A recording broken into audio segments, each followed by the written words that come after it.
Salamat kako. Good afternoon and mahalo for joining today's AEN hearing.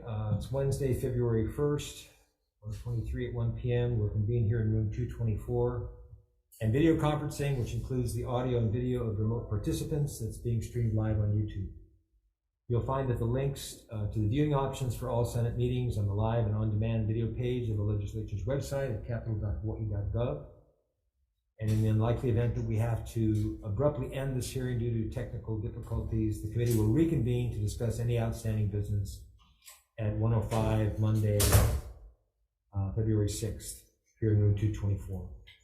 For our testifiers who are joining us remotely, all testifier audio will be muted and video disabled until shortly before it's your turn to testify. And because of our 90-minute time limit for each of the AEN hearings, there'll be a 2-minute time limit for all testifiers, and we'll have a virtual countdown timer on the Zoom screen. So please be aware of the timer. I'll be announcing only the testifiers who will be providing testimony via Zoom. For the complete list of testifiers, along with all the written testimony, please go to the legislature's website, and you'll find a link on the status page for the measure. So to all individuals who are testifying in person, please remember to speak clearly into the mic, stating your name and organization prior to sharing your testimony.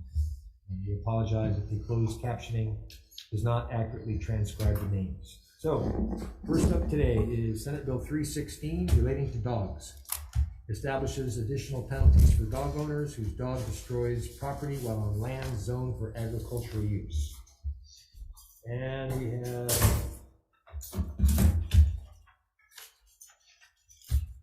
one testifier, Nicole Galassi from the Hawaii Cattlemen's Council, in support. Anyone else wishing to testify on that measure? Okay, moving on. SB 420 relating to sustainable food systems. Establishes a Sustainable Food Systems Working Group within the Department of Ag, requires the working group to submit a plan, any recommendations for implementing the plan, and any proposed legislation to the legislature. Appropriates funds to establish the working group and develop the plan, and for an unspecified number of sustainability specialist positions to be employed by the Department of Agriculture. Okay, first up is Department of Agriculture.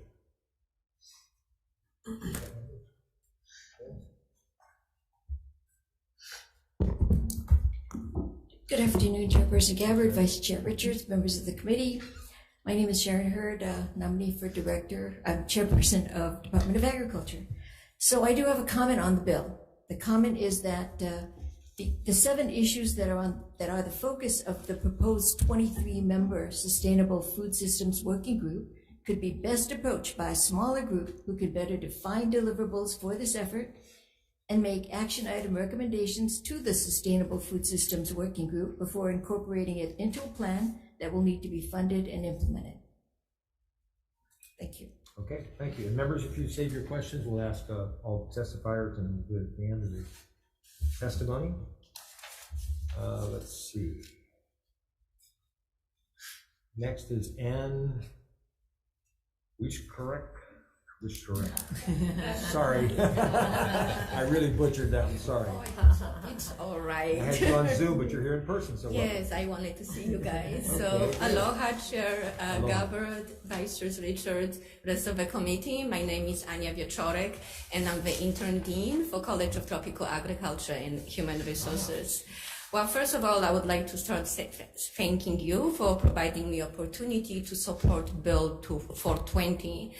I have been here in Hawaii at CITAR for over 20 years, and we have been talking for a long time what we need to do to increase food sustainability here in Hawaii. And I think if we really wanted to be successful, we have to look at the food systems as a whole. And I think establishing the committee that is going to look at the sustainable food systems is the first step for us to move forward. And for that reason, I'm supporting the bill. Thank you. Thank you, Ann. Next is Nancy Redfeather. In support, Hunter Hevelin on Zoom. Hunter, are you here? There you are. Chair, members of the committee, Hunter Hevelin here on behalf of Hawaii Farmers Union United. we stand in support of our written testimony, but also recognize the issue of say cat wrangling in terms of having so many members involved. We would like to participate, and so HFUU and our written testimony highlighted the desire to have the union select its own representative in accordance with the way others are written in. And also just like to add, I think it's important to consider what actually a broader public body composed of stakeholders from across the state that aren't necessarily just food system and food sustainability experts, but community stakeholders, particularly if this is to establish a plan about the future of food and agricultural development with implications for both household food access as well as county level and state level food land designations. I think having a broader body may be a mechanism to both bring in new ideas and ideally help kind of wrangle some of what the pointy head experts, and I say that with myself included, might otherwise come up with. So thank you for the opportunity to testify. Thank you, Hunter. Micah Munikata from Ulupono.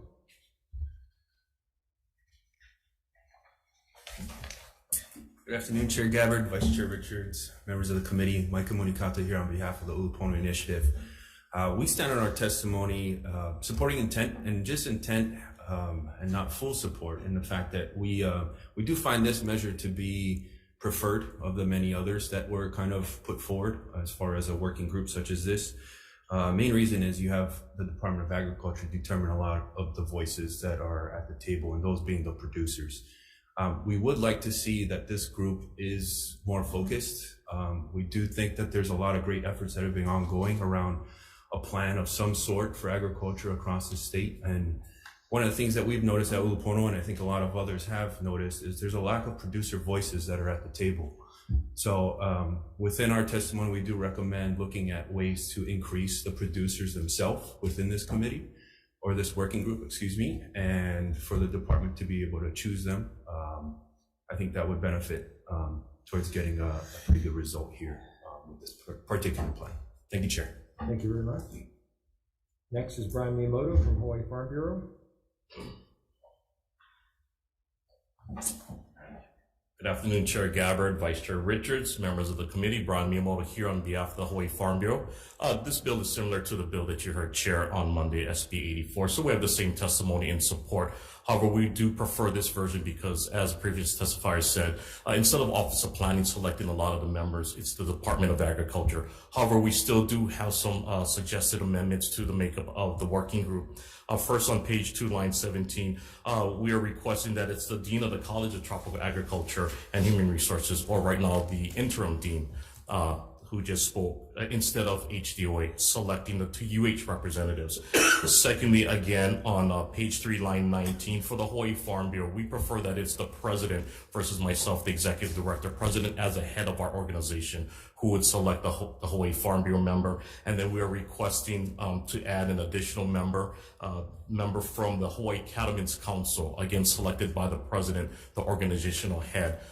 Livestock cattle is very important when we're talking about food sustainability. So we are requesting a few amendments, simple amendments to the makeup of the working group. Thank you for this opportunity to testify. Thank you very much. Okay. Amy Miller Marvin on Zoom. Aloha, Chair Gabbard, Vice Chair Richards, and committee members. I'm Amy Marvin with Hawaii Food Bank, and we believe that a strong, resilient, sustainable food system is essential to our work in fighting food insecurity in Hawaii, and we stand on our written testimony in favor. Thank you for the opportunity. Thank you, Amy. Next is Lauren Zerble from Hawaii Food Industry Association on Zoom. Good afternoon, Chair, Vice Chair, and members of the committee. I am Alexis Chapman, subbing in for Lauren and testifying on behalf of HFIA. We are in support of this measure. We're glad to be included in the group, and we stand on our testimony in support, and I'm available for any questions. Thank you, Alexis. Next is Peggy Mirzwa. I am Peggy here with Hawaii Public Health Institute in place of Peggy. We stand on our written testimony. Great. Your name again? Nate Hicks. Nate Hicks. Okay. Thank you, Nate.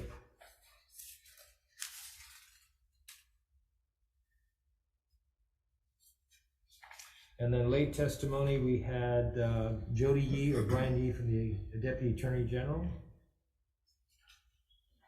Good afternoon, Chair Gabbard, Vice Chair Richards.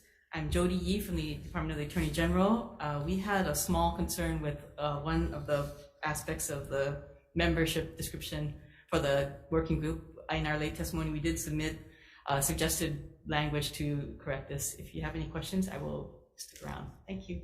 Okay. All right, anyone else wishing to testify on this measure? There were 59 in support, none opposed, and 2 comments. Members, any questions? Question. Yes. Department of Ag.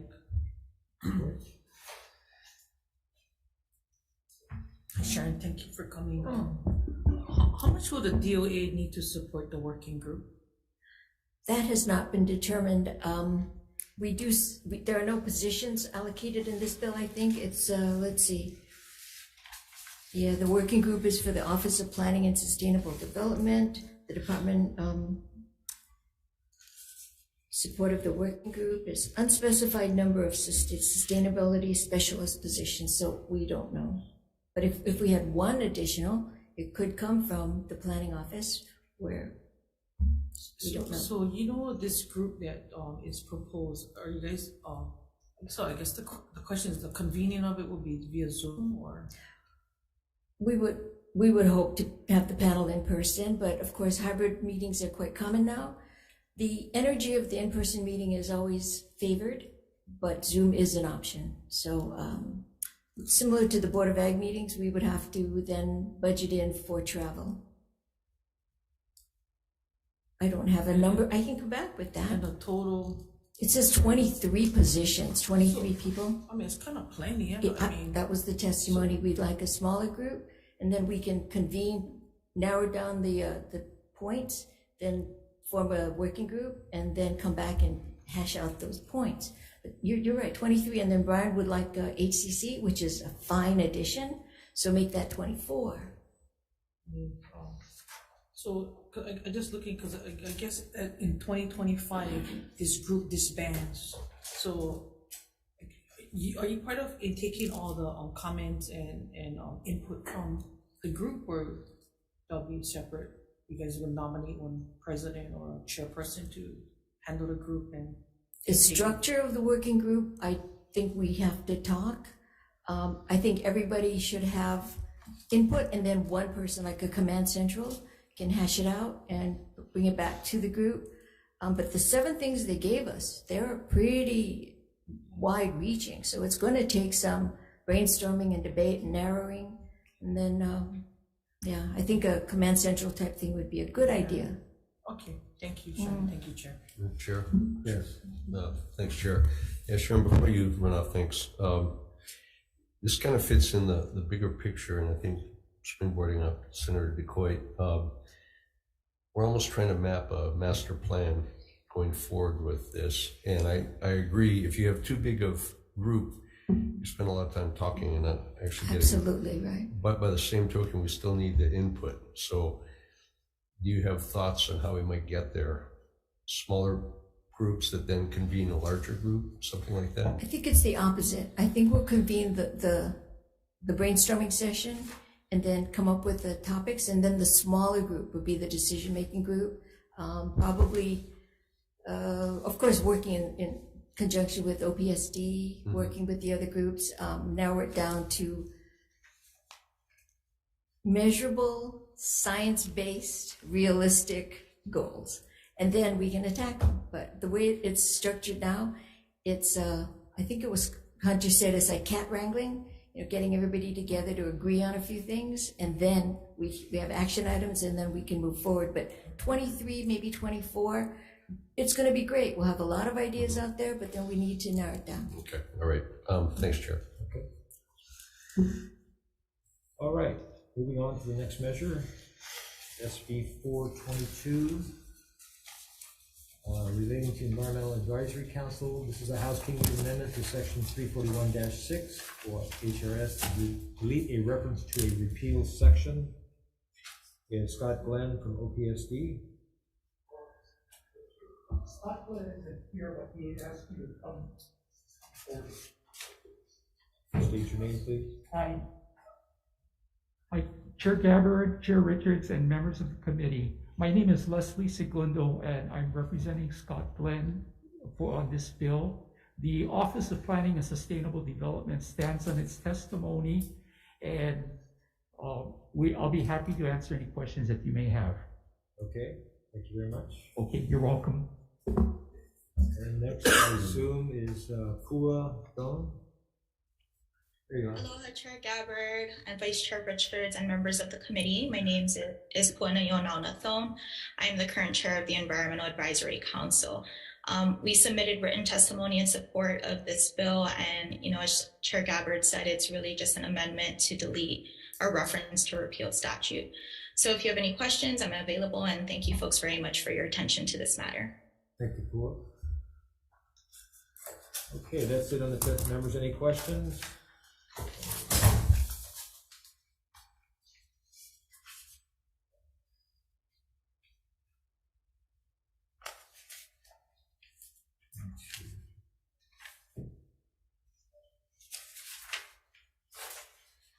Okay, moving on to the next measure. Senate Bill 428 relating to cesspools requires each county to develop a comprehensive integrated wastewater management plan and financial strategy. Requires each county to submit its respective plan and financial strategy to the legislature. And first up is Lindsay Garcia from the Hawai'i Realtors.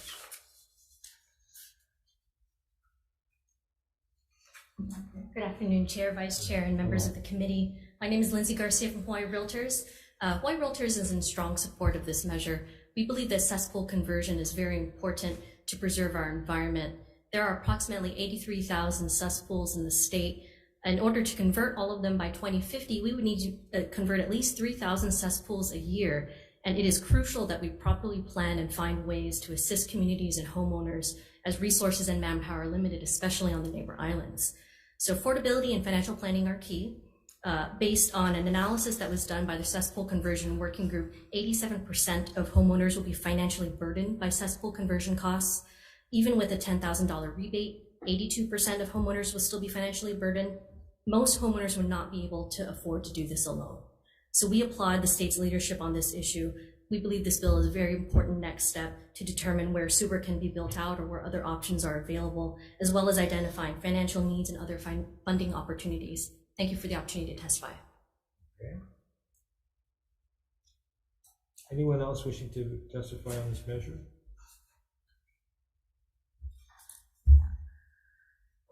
Aloha, Chair Gabbard. Aloha. Vice Chair Richards, members of the committee. My name is Ted Boland. I'm here on behalf of the Hawaii Reef and Ocean Coalition. I served for 4 years on the cesspool conversion working group that the last testifier referred to.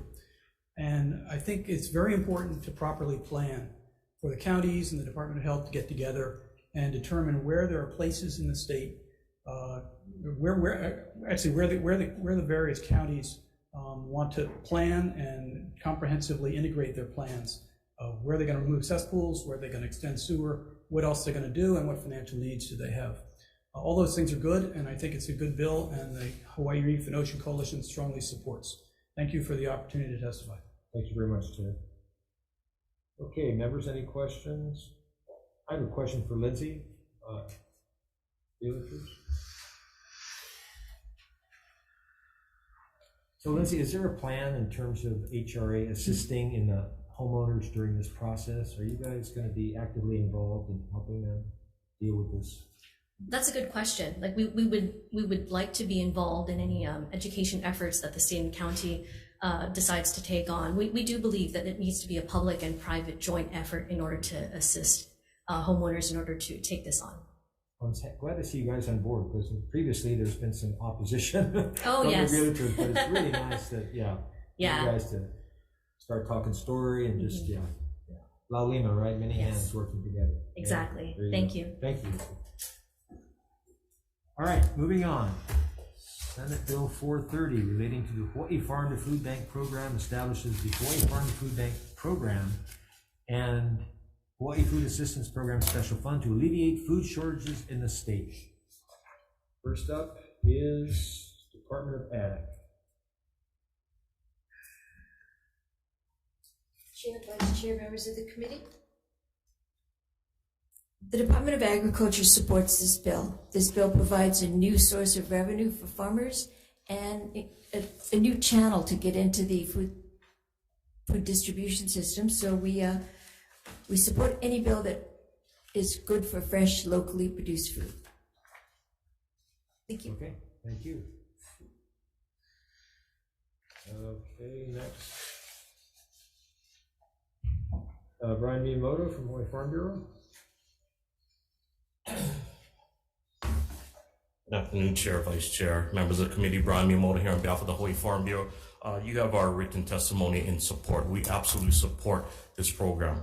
Unfortunately, it took a pandemic to connect the food banks with local agriculture. And quite honestly, the food banks came to our rescue. Farmers and ranchers had nowhere to sell. Their entire markets had shut down. Food banks across the state made a commitment to help our farmers and ranchers stay in business. So we absolutely support any of these programs.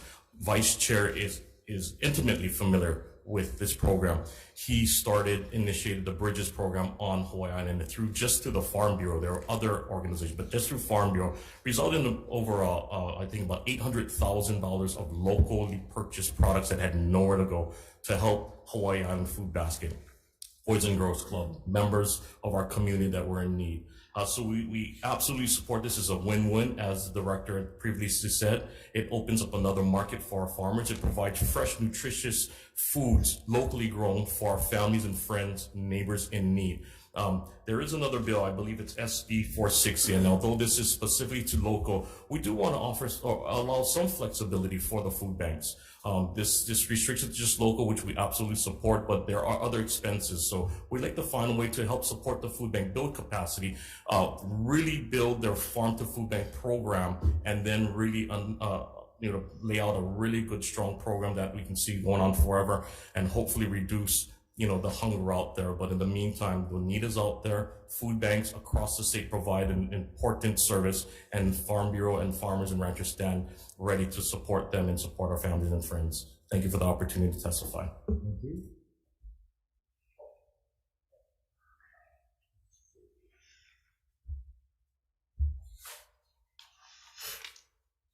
Mike Munakata from Ulupono.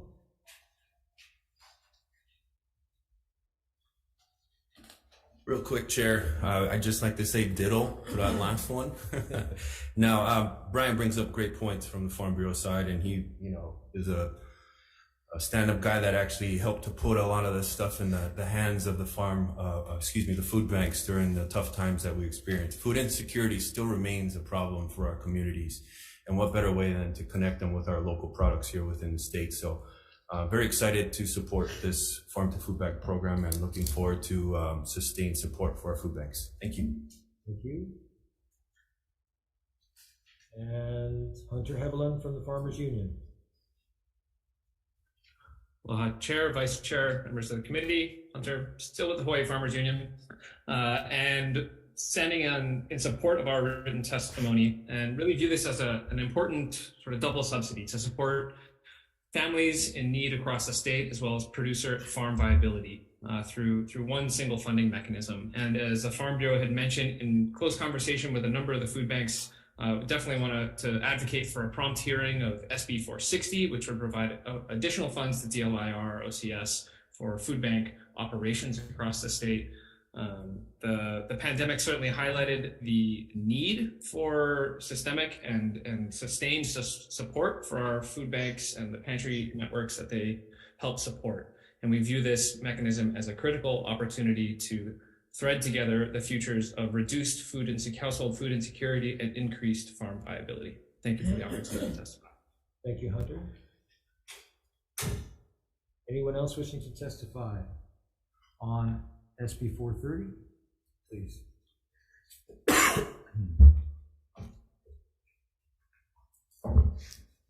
Good afternoon, Chair and Gilbert, Vice Chair Richards, and members of the committee. I'm Giovanni Dela Cruz, the Executive Director of the Office of Community Services, which the bill was assigned to administer if it becomes enacted. I'm not sure what happened. I will talk to my legislative coordinator why the testimony was not submitted. but we stand in support of the measure. Our office administer the federally funded emergency food assistance program from United States Department of Agriculture. But the food that's being distributed by the food bank are surplus food from the mainland, and this program is going to be a good addition to the existing emergency food assistance program that we currently have. The USDA has recently provided funding for somewhat similar program called Farm to Food Bank, but only provide a minimal admin money to support it, but it does not provide money to purchase the food product. So this bill will be a very good addition to the program that will help our community in need. So I'll be here to answer any questions that you might have. Thank you, Chair. Thank you very much. All right, members, any questions? One question. Yes. Senator DeCoy? I don't know, I guess my question is, instead of establishing this program and creating a new special fund, would it be simpler to make the appropriations to local food banks? Instead of using the Office of Community Services for the money? Yes, Sharon. Yeah, sorry. Not at all. Chair, Vice Chair, members of the committee, you know, Senator, that's a very good idea. It's like, I don't know that you can appropriate funds directly to the food bank. I think you have to go through a government vehicle to get the funds to them, but that would be great. It would be through the procurement process. It's called the SPO 7 exemption, that you can just take it and give it to the person that can best do it. And the reason for the exemption is that it's not practicable to compete it because we know who does a good job. So we can do that, but I think you still need a vessel to give it to, for instance, Department of Agriculture, and then we do the SPO 7 to the food bank. Okay? Thank you, Chair. Thank you. Next is SB 445 relating to pollution abatement, increases civil penalties for the violation of various pollution provisions, appropriates funds for one full-time equivalent environmental health specialist position. And first up is someone from the Department of Health. Anyone from the Department of Health? Hi, this is Joanna Cito. I'm starting my video. Thank you. Aloha. Aloha. Chair Gabbard, Vice Chair Richards. My name is Joanna Cito. I am the Environmental Health Management Division Chief, and the department stands on its written testimony and strong support of this bill. We will be here if you have any questions. Thank you. Thank you. Anyone else wishing to testify on SB 445? Seth? Thank you, Chair Gabbard, Vice Chair Richards, members of the committee. Ted Boland for the Hawaii Reef and Ocean Coalition. I served for 15 years as the Deputy Attorney General representing Joanna Sato and others who are involved in this matter. I can say from my experience that this is a very needed bill. The penalties, civil penalties have not been raised, that are raised in this bill, have not been raised for a couple decades. And in the meantime, EPA's penalties have grown with inflation substantially. I believe this bill just brings it up to the same level as EPA, and it's entirely appropriate. I can also state that from my experience that another health specialist at the Department of Health would be very useful. And so the appropriation in here I would also support. So the Hawaii Reef and Ocean Coalition strongly supports this bill and asks you to pass it. Thank you very much for the opportunity to testify. Thank you, Ted. Okay, next is SB 504 relating to environmental protection. Just get one question, Chair. Yes. Department of Health. For Department of Health. Department of Health, we have a question. Like they left Turning on mic. Thank you. Real quick, by increasing the fines as proposed in this bill, does the Department of Health believe that it will deter polluters? That is the plan. That is our hope. With a high enough fine that there is no economic benefit to the polluters to do that activity. So yes, we believe it will deter them. Okay, thank you, Chair. Thank you. Okay, SB 504, beginning December 31st, 2026, prohibits the manufacture, sale, offer for sale, distribution for sale, and distribution for use of any food packaging, food service ware, cosmetic, or personal care product that contains PFS. I'm not even going to attempt the scientific name. We'll just say PFS. We all know the forever chemicals. Okay. First up is Tina Yamaki from Retail Merchants of Hawaii.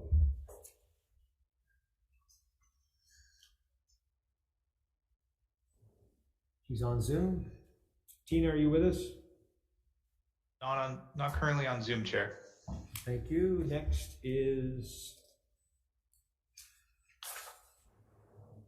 for Department of Health. Good afternoon, Chair Gabbard and members of the committee. My name is Grace Simmons. I represent the Department of Health Hazard Evaluation and Response Branch Office. We stand on our written testimony in support of Senate Bill 504. We recognize that this is an extension of last year's Act 152, and we are available for any questions. Thank you. Okay, thank you. And that's it. Anyone, any questions, members? Yes. Thank you again, Senator, Vice Chair, members of the committee. Ted Boland for the Hawaii Reef and Ocean Coalition. We have invented something called forever chemicals that is covered by this bill. Not a great idea because they don't go away. And so we really need to stop producing them and stop releasing them in any way to the environment because the cleanup is really difficult and they're really damaging to human health. So I strongly support this bill as a health measure and as an environmental measure. Thank you for the opportunity to testify. Thank you, Ted. Anyone else? Questions, members? Sure, question. Questions. Department of Health.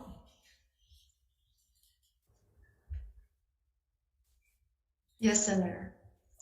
If this bill passes, can Department of Health give us an idea of what this bill will ban? It would take some time, but just about everything that comes in packaging, cosmetics, the whole list of manufactured items coming into the state would take quite a bit of time to log, but I'm sure that could be done.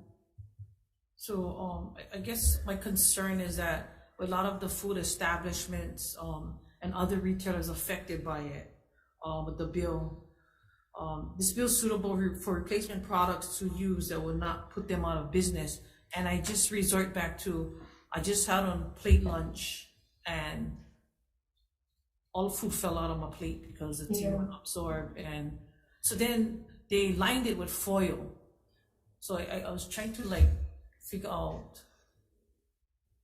I just kind of like, how am I supposed to carry my food?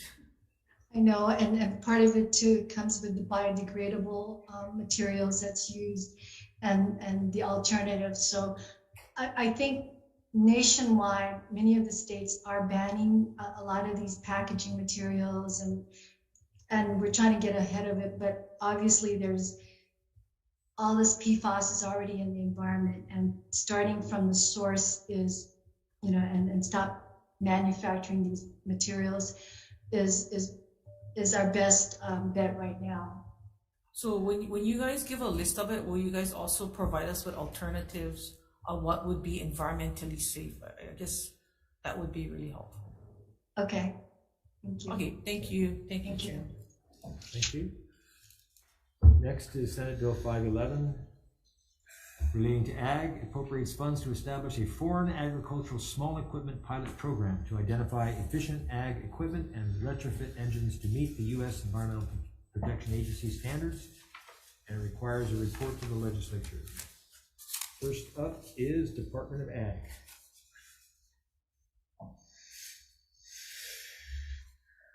Good afternoon again, Chair Gabbard, Vice Chair Richards, and the committee. The Department of Agriculture has a comment. State your name. Oh, Sharon Hurd, Chairperson, Department of Ag. Thank you. The department comments that of all the expertise we have and subject matter experts, we do not have motor pool type expertise to establish a program to retrofit foreign vehicles. It will probably fall in the shop of Brian Kyle back there, Agriculture Resource Management. But again, we don't have the expertise for retrofitting vehicles. But we did testify this morning on House Bill 313. It does set this program up in, was it a community college where I think they might have the skill sets to come up with it. But this bill is very important because there is a program like this in the USDA under the EQIP program. They do subsidize, I think they pay up to 75%, or they did, for farmers to retrofit the existing equipment they have to meet EPA standards. However, you have to be from an area where your air quality is rated poor. And if you have a poor rating for your air quality, they will subsidize you to retrofit your gas, your emissions spewing equipment. Hawaii's air quality is not poor. Hawaii's air quality is actually good. So we will not qualify for this type of program. So something like this would really help us meet EPA standards. Okay? Thank you, Sharon. Next is Michael Lupono. Chair Lupono will stand as testimony in support. Thank you, Michael. Brian Miyamoto from Farm Bureau.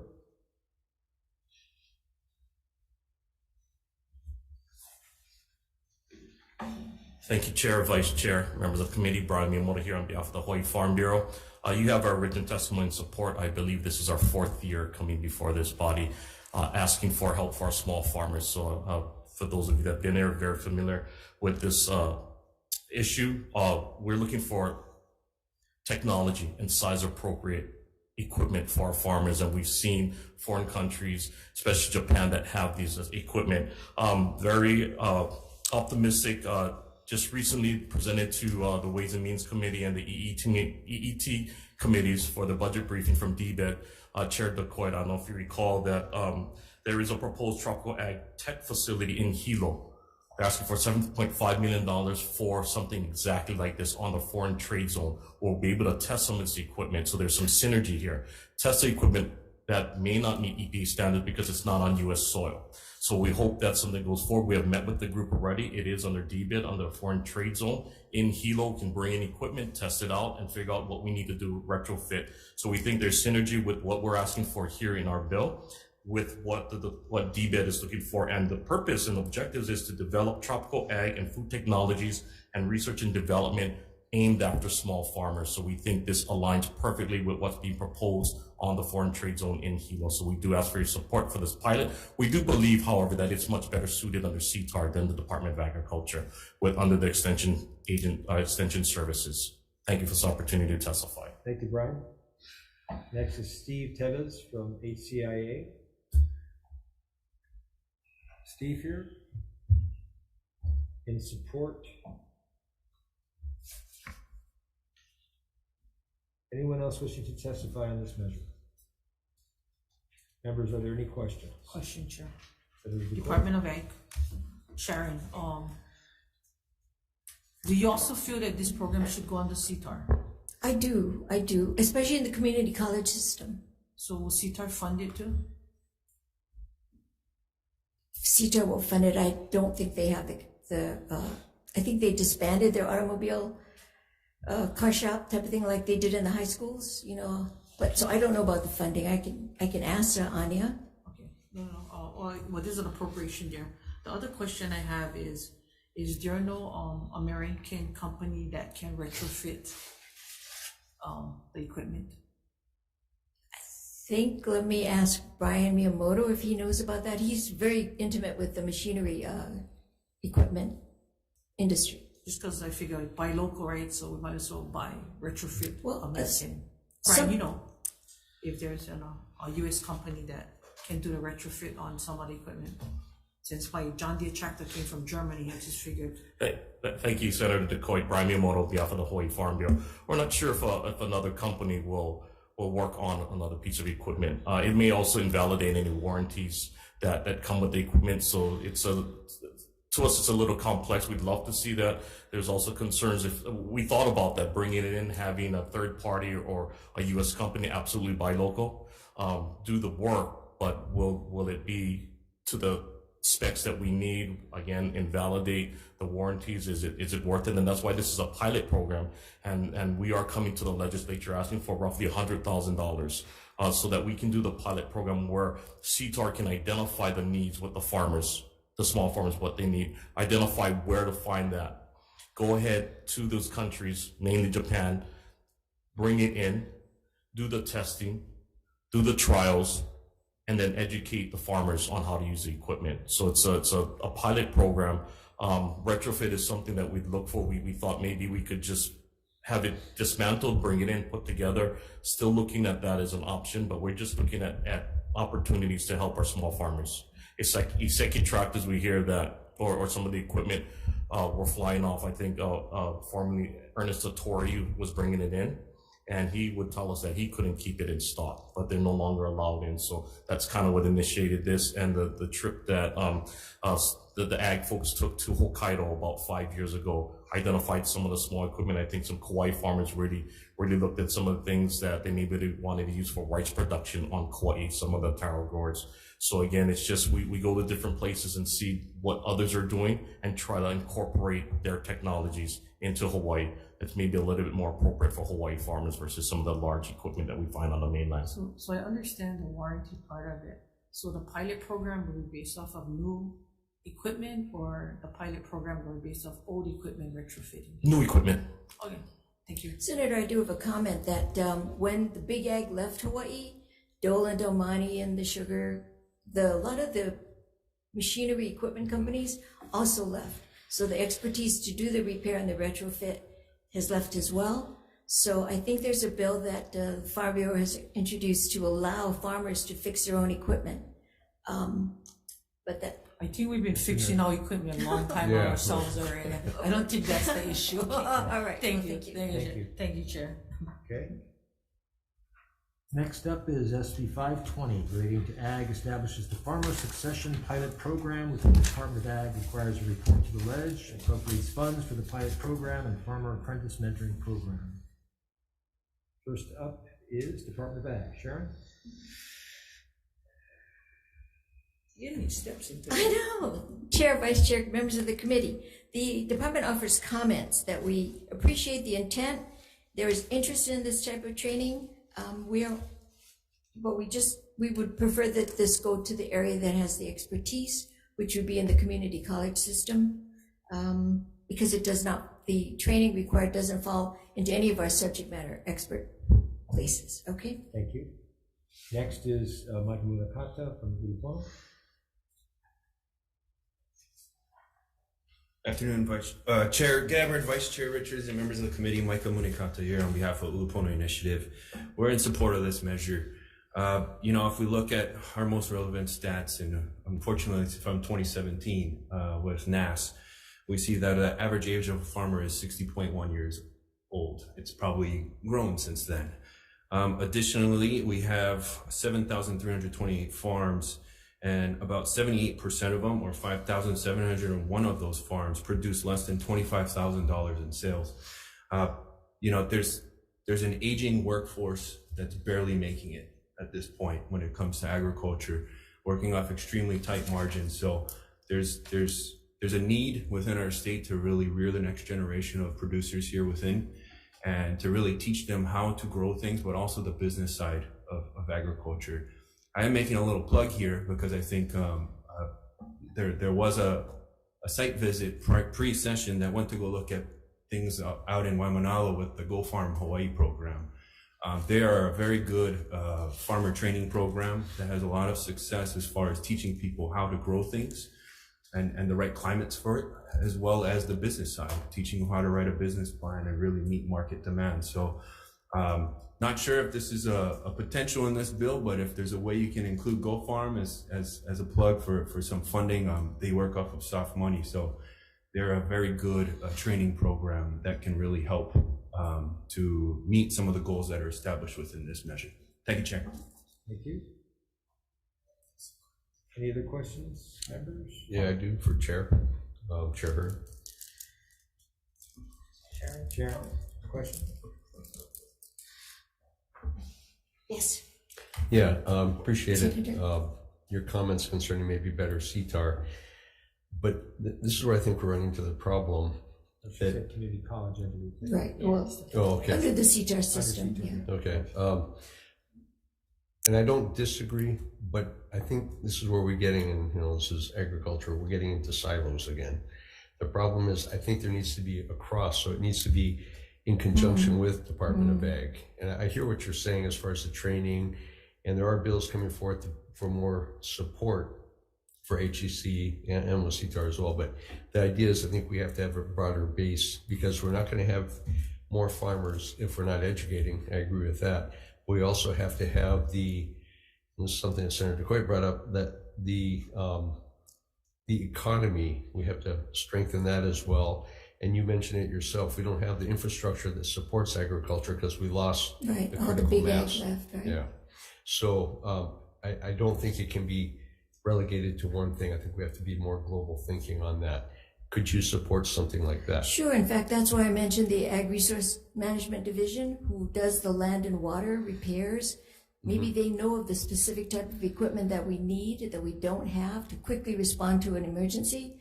And they would need to be retrofitted as well. But the skill set would come from the community college. So maybe they could work in cooperation, collaboration, and say, this is the equipment that digs up the ditch the quickest, So let's focus on that for now. Something like that, I think, is what you're saying. Again, collaborative. And of course, on Big Island, if we use the community college there, it's close enough to volcano, we might have the air quality poor enough we'd qualify for the 75%.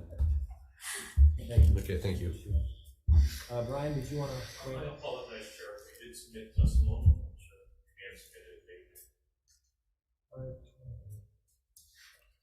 Yes, please. I'll make it quick, Chair.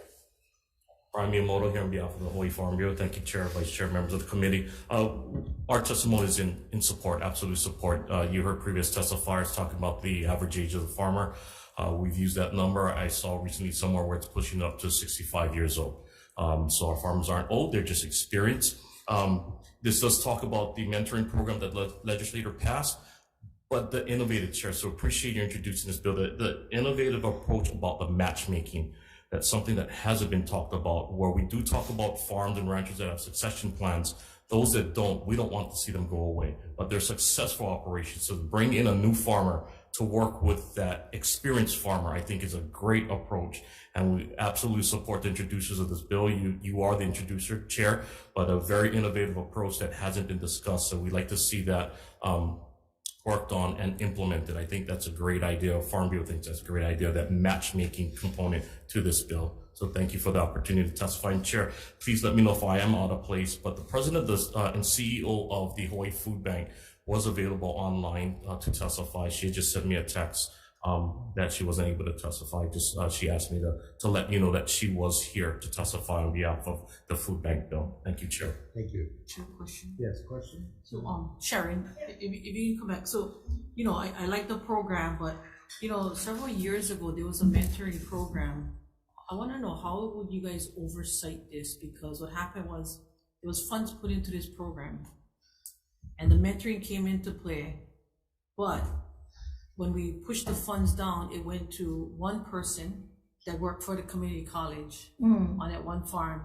And at the end of all of that, the bottom line was, I don't like farm, I like work for a farmer. So like Senator Richards, who does ranching on the Big Island, I would think that the incorporation of a pilot program would use the experienced rancher or experienced farmer to do the mentorship, and then you folks would oversight that. Great idea. I think that was brought up at HCC.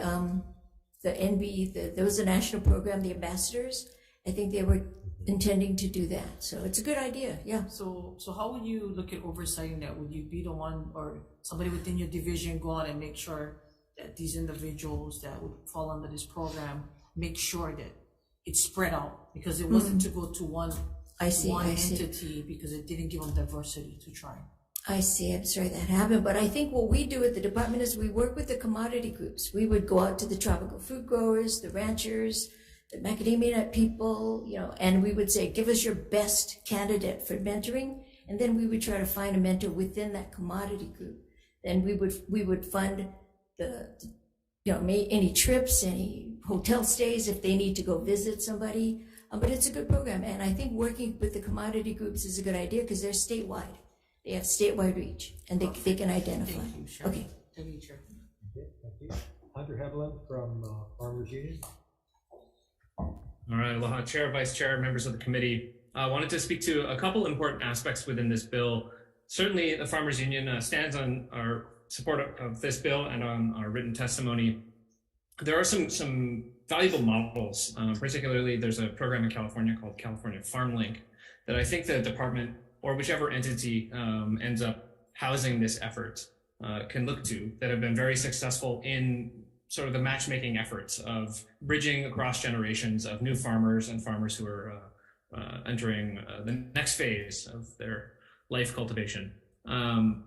Another important piece in here, and there was some mention earlier about the Farm Apprentice Mentorship Program, the funding and expansion of funding for that effort, as written, having lived in the mind of one of the drafters of it since I was born, that was intended in some degree as a labor subsidy, and if viewed may not necessarily need to be housed within a training facility or an existing training program, but would rely on the knowledge of a farmer or any farmer who is willing to submit some aspect of a training program, bullet points, whatever it might be, to the Department of Agriculture, and then receive support to then administer that program with folks working on their farm.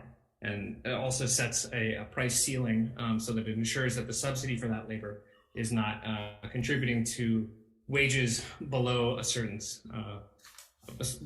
floor. So I think that program, particularly getting additional funding, could expand farm viability by providing essentially what can function as a labor subsidy, as there is a whole bunch of training that inevitably happens through working on any farm, as well as ideally then trying to figure out if there's a succession pilot program that could help then bridge that training and those transitions in the years and decades to come. So thank you. Thank you, Hunter. Any questions? Any other questions? Okay, moving on to SB 635, proposes a constitutional amendment to ensure that the inherent and inalienable right of the people, including future generations, to clean water and air, a healthy environment and climate, healthy native ecosystems, and beaches shall be protected and shall not be infringed. So first up is DLNR.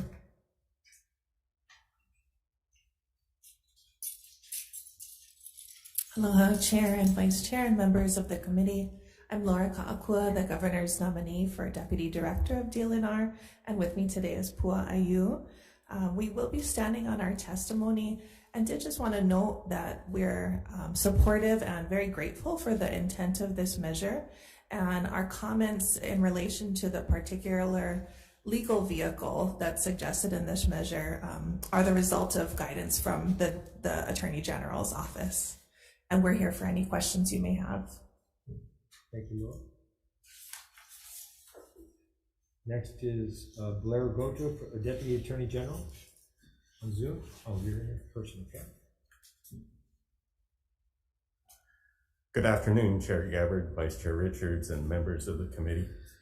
I am Blair Goto, Deputy Attorney General. The Department of the Attorney General has comments on this measure. Currently, Article 11, Sections 1 and 9 already require the state to conserve and protect natural resources and to also establish a right to a clean and healthful environment. We are concerned that the constitutional amendment proposed by this bill could be construed to limit the legislature's power to regulate the environment in the future, and also to call into question existing environmental laws. So I'm here for questions, and thank you for the opportunity to testify. Thank you. Next is Dave Mullenix on Zoom from Our Revolution, Hawaii. Aloha, Chair and committee. Thank you so much for hearing this bill. I want to thank you, Senator Gabbard, for leading the way and all of this for passing a climate emergency in 2021. That was the first great step in changing the game on climate.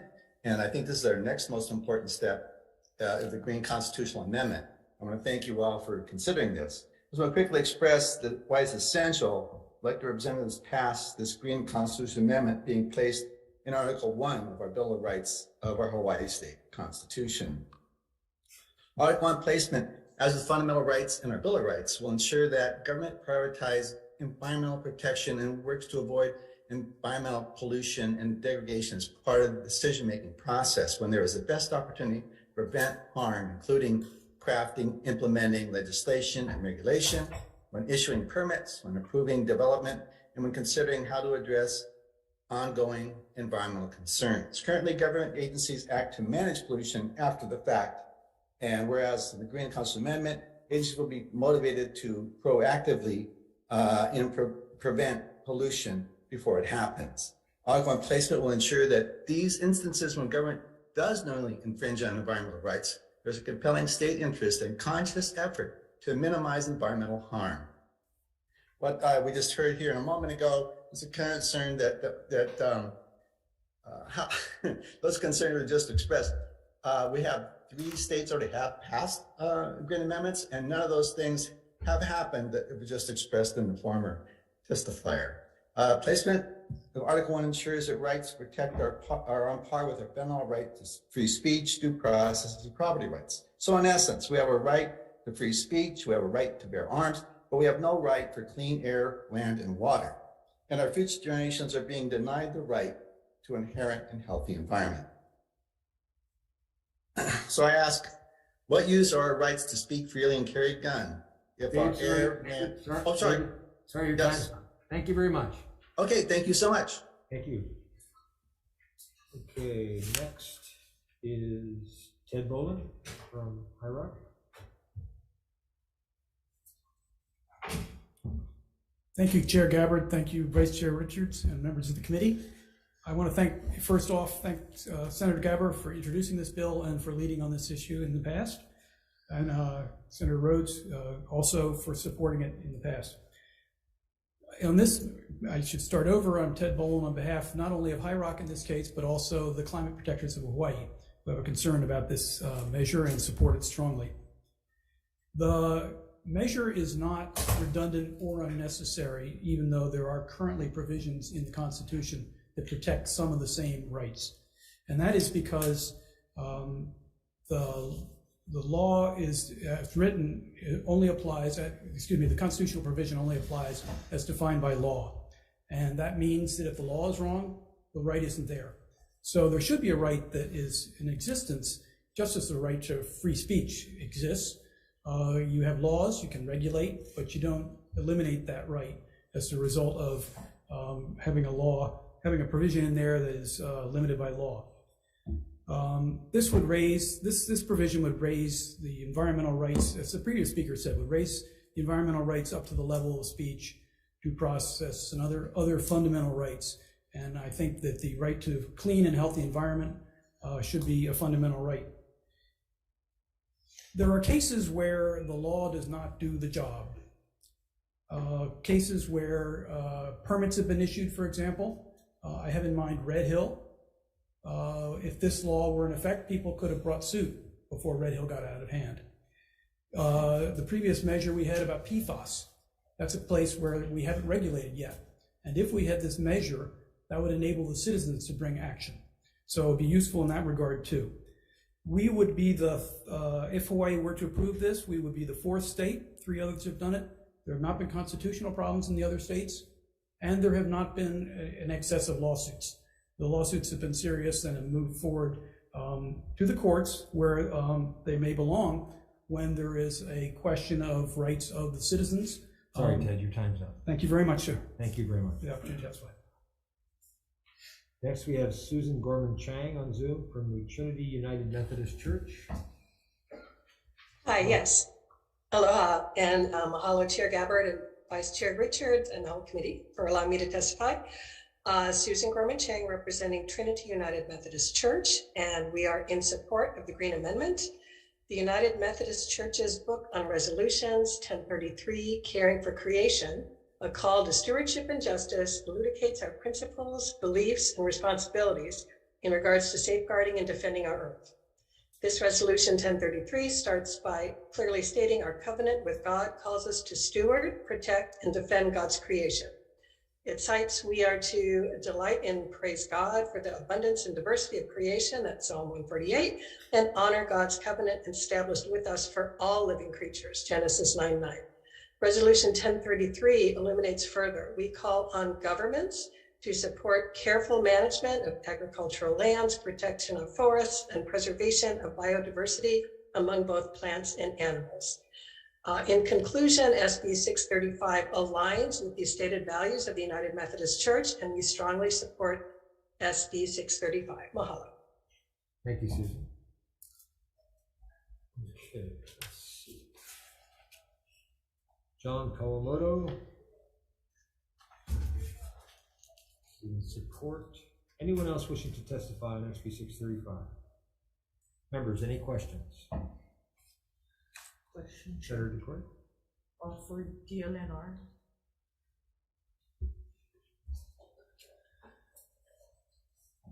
So I guess my question is, so the laws governing our environment, climate, native ecosystems, and beaches, are they basically inadequate right now in protecting us?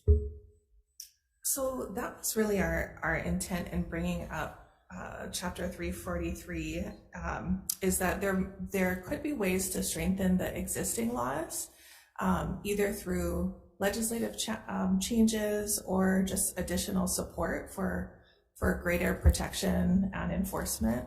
And so, yeah, we really support the intent here and hope that could continue just through the existing laws, just based on our guidance from attorney generals. So if there are changes, what would your department recommend? Changes to the existing law or changes? Well, based on this constitutional amendment that is pursuing what they want to accomplish. So you guys have recommendations? So we didn't do a formal analysis of all the potential environmental laws that could be strengthened. We can look into that if you would like. We just provided here Chapter 343 is sometimes the requirement for environmental impact statements and review, that is something that is sometimes you can have exemptions from Chapter 343 review, and so that might be something just to keep an eye on as we as a state try to balance all of the competing needs for our people. But we don't have alternative proposed language for amendment to existing laws, at least not in this particular measure. So you feel that on constitutional amendment to do what is proposed in this bill, you feel that is needed? Because you kind of just said your testimony with comments, so you support it. We support the intent of this bill, and we're I think what we're trying to do is follow the guidance from the Department of Attorney General. In their concern is that I think everyone is in support of having the environmental protections and increasing where we can.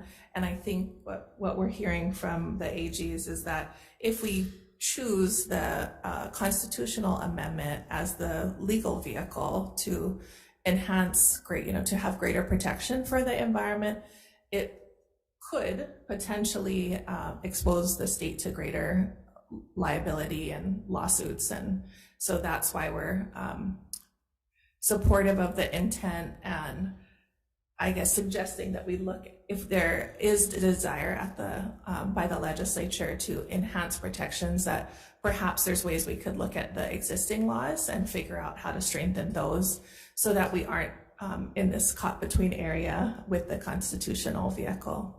Okay, thank you. Thank you. Question. So it was brought up by Mr. Bowen. The existing laws didn't quite do its job in terms of Red Hill and the 1,500 gallons of rubber chemicals that spilled after that just recently, and we're having to deal with this mess. Do you Agree. with Do I a- agree? yeah. with a stronger message, yeah. And I don't want to get into a debate about this, but I just wanted to bring up that point that he made. Yes, Yeah. absolutely. I mean, I think we are all in agreement that our environment's facing massive harm right now, in particular, as you mentioned. And so I think we're hoping that that we can make sure that we strengthen the existing laws as much as we can and provide resources to support our environmental protection and enforcement. And I think Red Hill might have been built before we had some of the laws on the books that didn't work, because a lot of those things were built well before we had environmental laws. So we know we have them, and the department's position is that we probably should look at strengthening those because of the issues raised by the Attorney General. So Chair, just as a follow-up, and the reason why I brought it up too was because now we're dealing with the Halakala fuel spill too. Yes. And it's been disheartening when the request has come back is what are we gonna do as government job? And now we have to do it that cleanup. Yeah. So thank you. Thank you. Absolutely. Thank you. Chair? Yes. Could I ask a question of the Attorney General's office?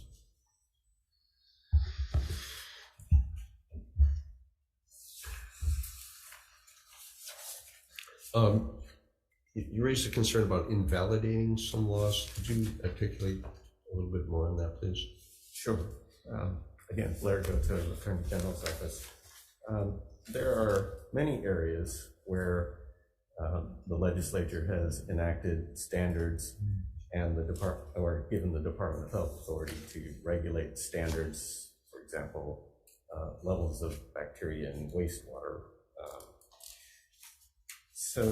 wastewater effluent discharge to the ocean. So there are many circumstances where those standards are set, and the concern would be that someone, upon passage of this amendment, someone could say, well, you are allowing too much bacteria levels, and so that's not consistent with the clean water and a healthy environment. Therefore, we're going to sue to invalidate those regulations. Okay, I was wondering if you're going there, and that's what my thought. So I appreciate the insight into that.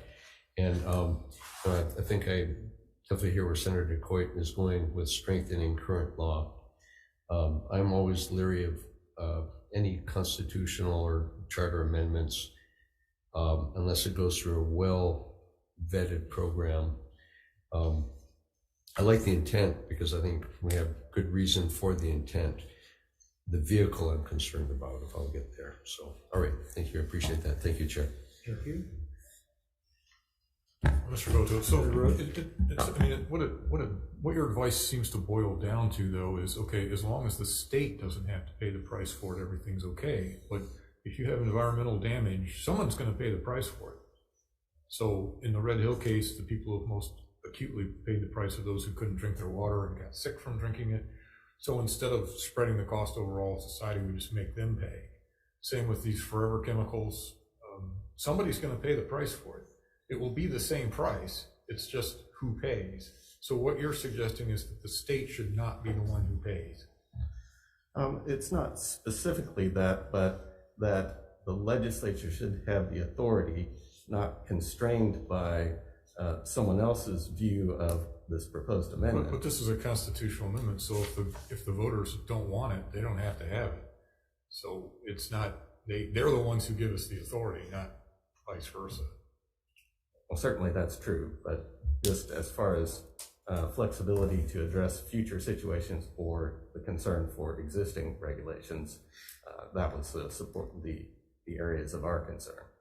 It just feels to me like we're acting like most other large corporations. We're trying to minimize our own liability as opposed to worrying about the fact that someone is being hurt by whatever it is, whatever the harm is. That's more of a comment than a question, but thank you. Thanks, Chair. Thank you. Thank you very much. Okay, moving on to the last measure for today's agenda, SB 647, relating to ag park leases, authorizes the Department of Ag to extend the lease of any lessee who holds a lease of the remaining term of 15 years or less, provided that the land covered by the lease is 25 acres or less and located in a county with a population of less than 500,000 persons. First up is Department of Ag.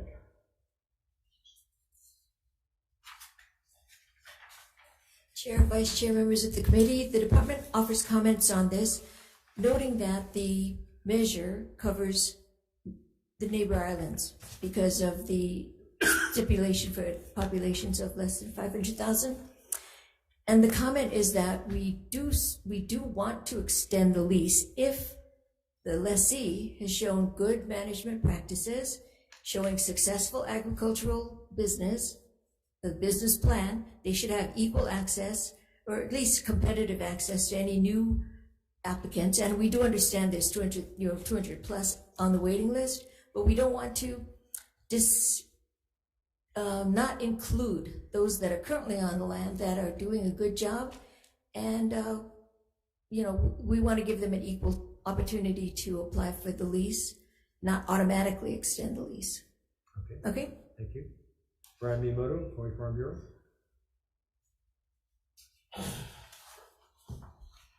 Good afternoon, Chair Gabbard, Vice Chair Richards, member of the committee, Brian Miyamoto here on behalf of the Hawaii Farm Bureau. This bill is similar, if not almost exact, to SB 73, which we discussed in length on Monday, so I'm not going to belabor the point. We absolutely stand in support of the measure. Again, you've heard us go through all of the reasons why we want to allow these ag park leases or the lessees to extend their leases in line with BLNR's ability and authority to extend their own leases. So I won't go over our testimony again, but it's nearly exact to SB 73, which we had heard on Monday. Thank you for the opportunity to testify. Thank you, Brian. Endo Matsuyoshi from Local Food Coalition is in support. Yeah, hi, Representative. Senator. Aloha, Senator Gabbard, Vice Chair Richards, and members of the committee. Kendo Matsuyoshi on behalf of the Local Food Coalition. The coalition will stand on its written testimony and support. Thank you. Thank you, Kendall. And Steve Tevez from HCIA is in support. On Zoom? No? Anyone else wishing to testify on this measure? Members, any questions? Chair Richards? Yeah, Sharon?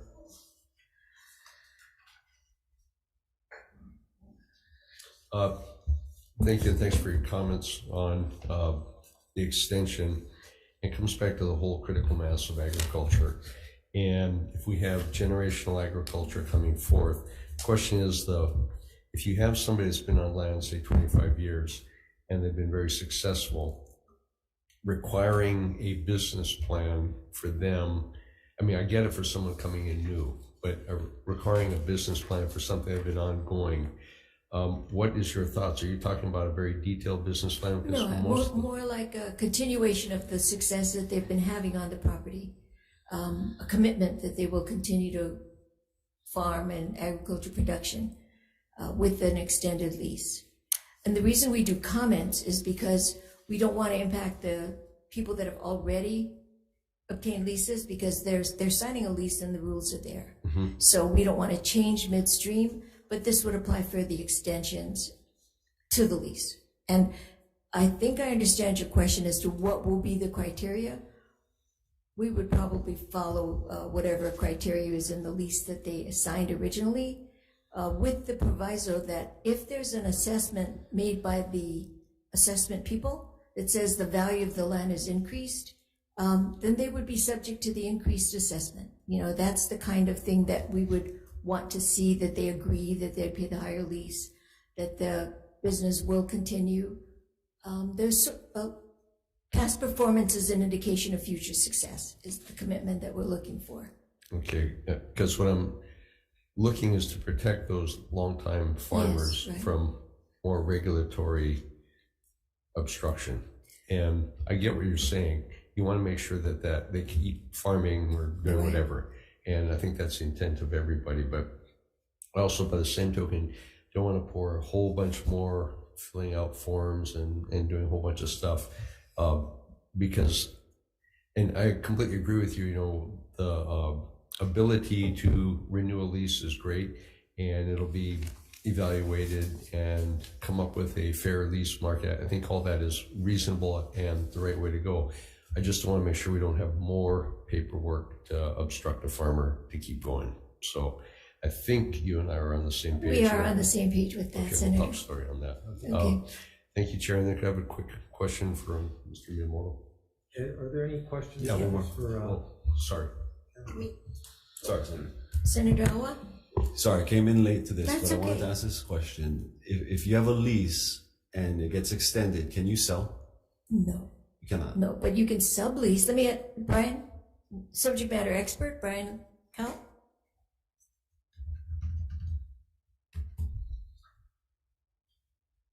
You heard the question, right?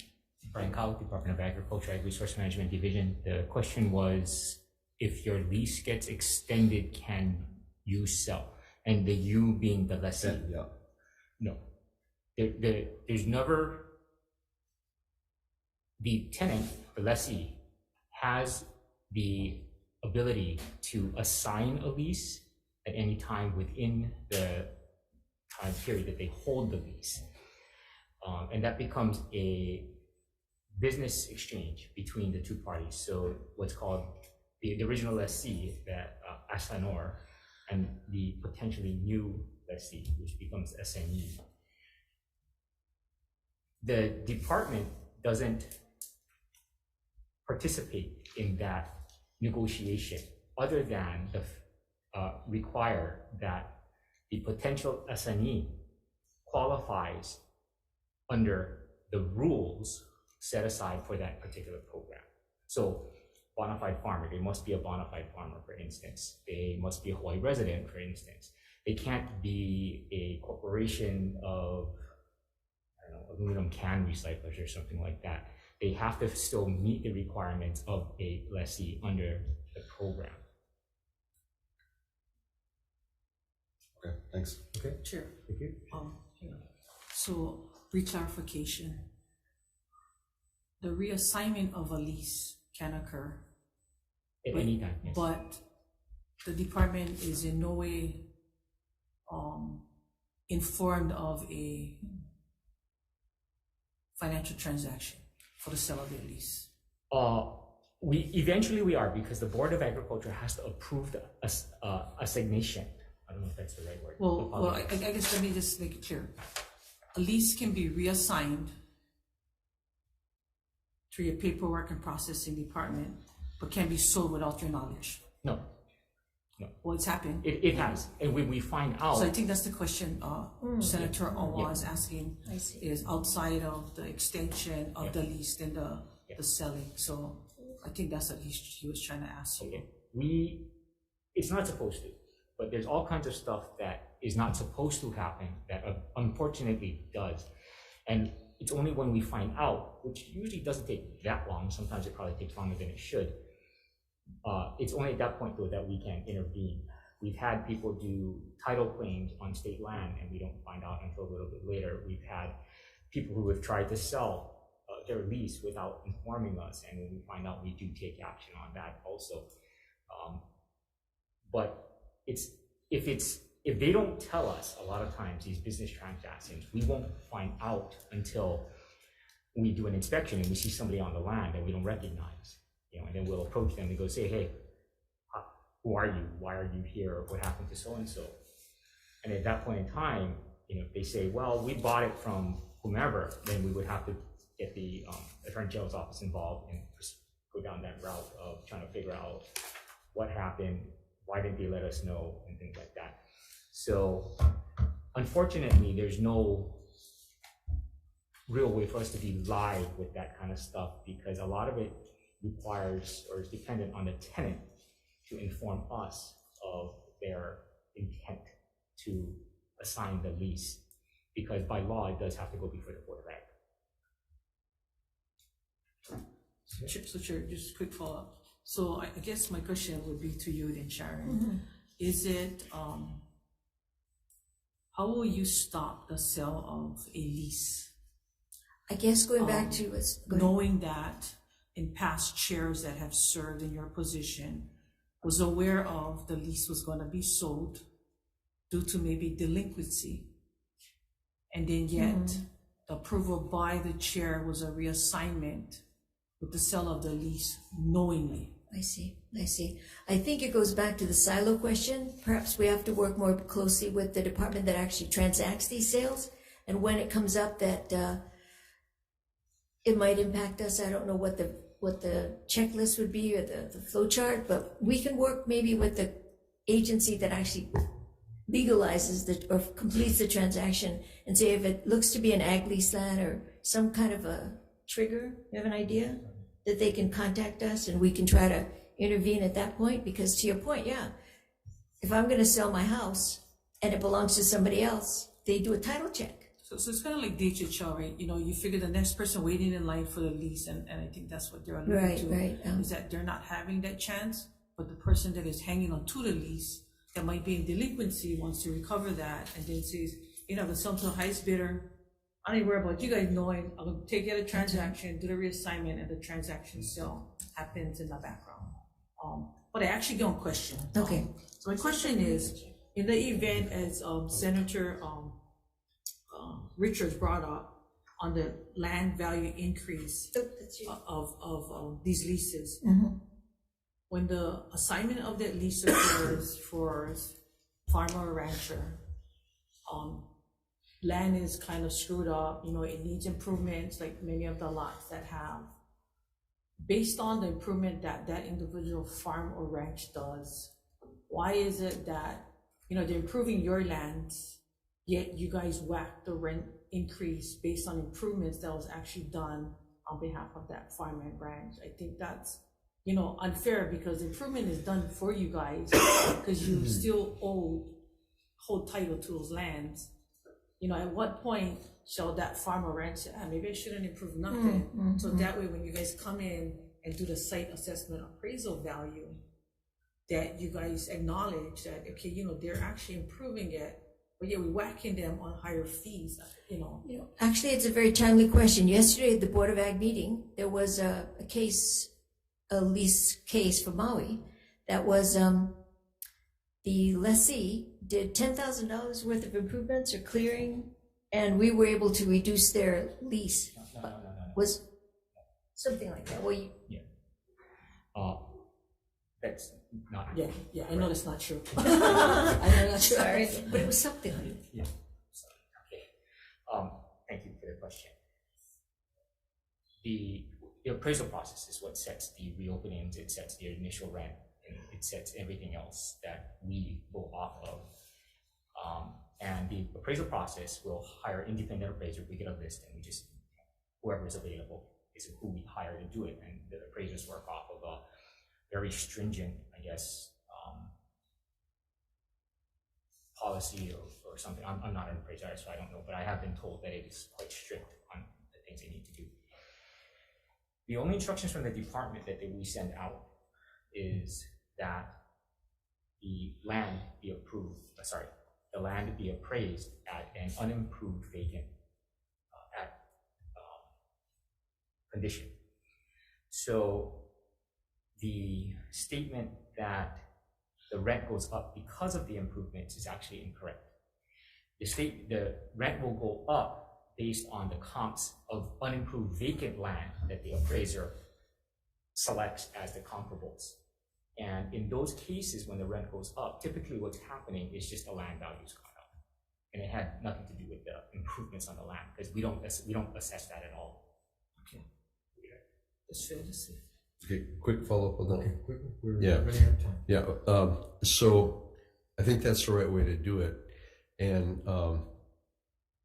if there's some mitigation that needs to be done because you had a poor tenant, is that recognized in your lease rent? And maybe we should take this offline, Chair. Okay, so I'll have this conversation with you later, but I'm going to follow up what Senator DeCoy said. So thank you, Chair. Thank you. All right, we'll take a brief recess for decision making.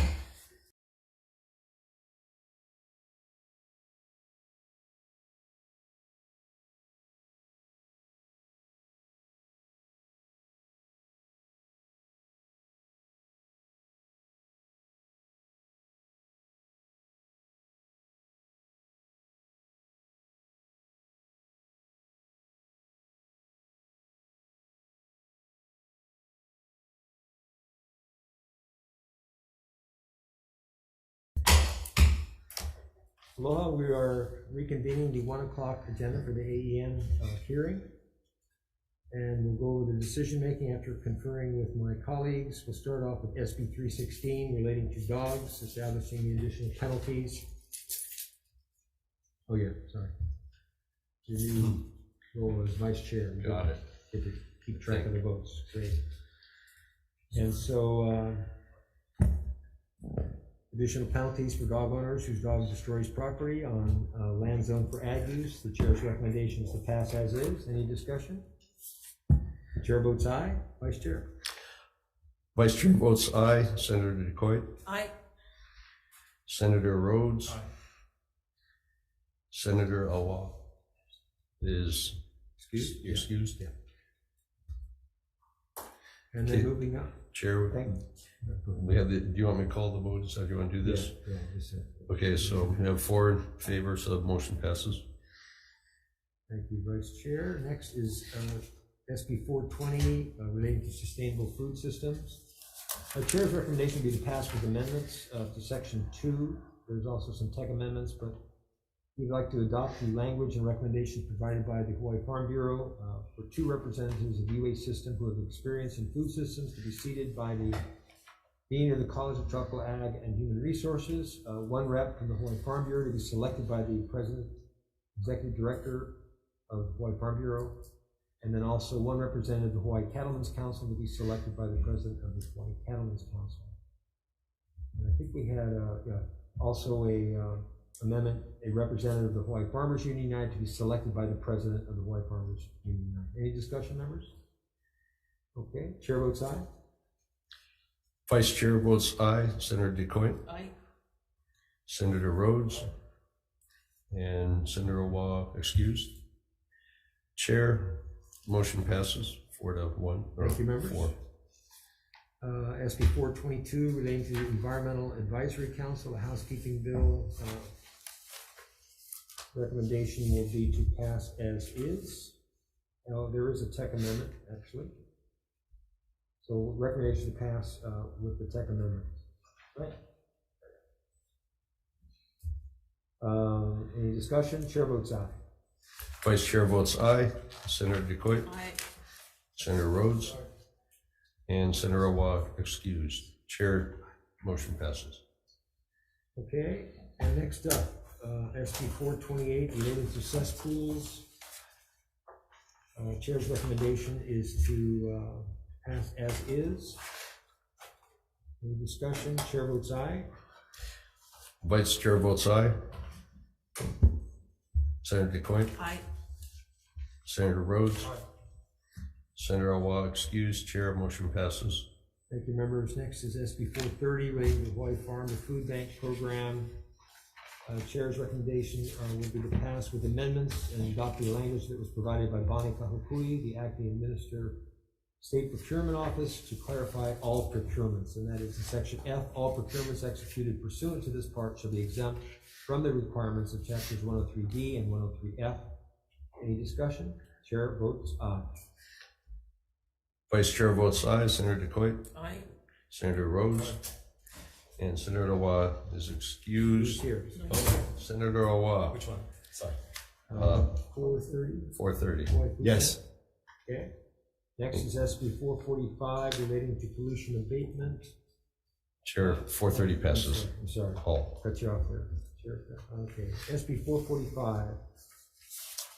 The recommendation of the chair will be to pass with amendments. We're going to adopt the language and the penalty recommendations from the Department of Health. And that is, the department recommends revising the amount in Section 1, Page 1, Line 6 from $56,460 to $59,973. We're not going to ask where those numbers came from, but we appreciate that's a good thing. Also, the department recommends revising the penalty amounts in Section 2, Page 2, Line 15, Section 3, Page 3, Line 13, and Section 3, Page 3, Line 18 from $56,400 to $59,973. The department also recommends revising the penalty amount, Section 3, Page 4, Line 12, from $10,000 to $25,000. And the department also offers the following minor stylistic changes to mirror language in the similar HRS statutes. Those are the tech amendments. Dr. read those. I'll go ahead and read. Additions appear as underlined and deletions appear as bracketed strikeouts to section 2, page 3, line 2. Quote, such the, denial, obstruction, or hampering. Any action is, i.e., remove the added the. Section 2, page 3, line 5. Section C, any fine or penalty collected shall be placed and deposited into the Environmental Response Revolving Fund pursuant to established by Section 128D2, and to Section 4, page 4, line 20, year 2024 to 2025 for the establishment of one permanent full-time equivalent, 1.0 FTE. Any discussion? Chair votes aye. Vice Chair votes aye. Senator DeCoit. Aye. Senator Rhodes. Aye. Senator Awa. Aye. Chair, 5 in favor. Thank you, members. And next is SB 504 relating to environmental protection, having to do with the PFAS, banning and prohibiting the manufacture, sale, offer for sale, etc. Chair votes. Any discussion? Chair votes aye. Thank you. Vice Chair votes aye with reservations. Senator DeCoit. What reservations? Thank you. Senator Rhodes. Aye. Senator Awa. Aye. Chair, you have 5 ayes. Thank you. Measure SB 511 relating to ag, having to do with foreign ag small equipment pilot program. Recommendation will be to pass as is. Any discussion? Chair votes aye. Thank you. Vice Chair votes aye. Senator DeCoit. Aye. Senator Rhodes. Aye. Senator Awa. Aye. Chair, you have 5 ayes. Thank you, members. SB 520 relating to the Farmer Succession Pilot Program. I'd like to pass this measure with amendments and adopt a recommendation from the chairperson of the Department of Ag to house the education program at UH Community College. Any discussion? Chair votes aye. Vice Chair votes aye. Senator DeCoit. Aye. Senator Rhodes. Aye. Senator Awa. Aye. Chair, you have 5 ayes. Thank you. SB 635, proposing an amendment to Article 1, the Green Amendment. Chair's recommendation be to pass as is. Any discussion? Chair votes aye. Vice Chair votes aye with reservations. Senator DeCoit. With reservations. Thank you. Senator Rhodes. Aye. Senator Awa. No. Thank Chair, you. you have 4 ayes and 1 nay. Sorry. That's all right. Cutting you off. And then finally on the agenda is SB 647 relating to ag park leases. The chair's recommendation will be to pass with tech amendments. Any discussion? Chair votes aye. Vice Chair votes aye. Senator DeCoit. Aye. Senator Rhodes. Senator Awa. No. Chair, you have 4 ayes, 1 nay. Thank you very much, members, and that concludes the 1 o'clock agenda for AEN.